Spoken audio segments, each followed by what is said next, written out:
20 টাকার তারাবি তো বেদাত। সেই হাদিসে 8 টাকার তারাবির কথা লেখা আছে, তাই 8 টাকা দিয়ে পড়তে হবে। 20 টাকার তারাবি বেদাত মানে? এই সবাই এখান থেকে যান, এই মসজিদে তারাবিও হবে না, ওক্তের নামাজও হবে না। সভাপতি সাহেব কি বলছেন এসব? হুজুর 2 দিন পরে তো রোজা, সভাপতি সাহেব তো তালা মেরে চলে গেলেন, এখন কি হবে? আসলে তখন কি হবে না? আচ্ছা চলো আমরা চেয়ারম্যানের কাছে যাই। চেয়ারম্যানের কথা সভাপতি সাহেব শুনতে বাধ্য, যতই তারা হোক সভাপতিকে ঠিকই সাইজ করতে পারবে। চলো সবাই। হ্যাঁ চলেন ইমাম সাহেব। চেয়ারম্যান সাহেব আজকে অনেক বড় একটা সমস্যা হয়ে গেছে। আচ্ছা কি হয়েছে বলেন।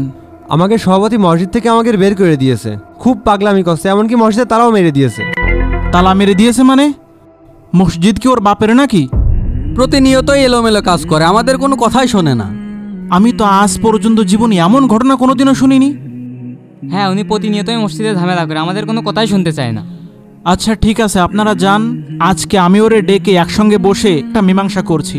চেয়ারম্যান সাহেব, আমরা এই ঝামেলার নীতি পাচ্ছি না, আপনি বিচারের সময় তার সভাপতি পদের তো একটু সরাই দেন দয়া করে। আচ্ছা ঠিক আছে, আজকে বিকালে আমি আসছি, এসে ওরে ডেকে একটা মীমাংসা করছি। আচ্ছা তাহলে এখন আমরা আসছি। আসসালামু আলাইকুম।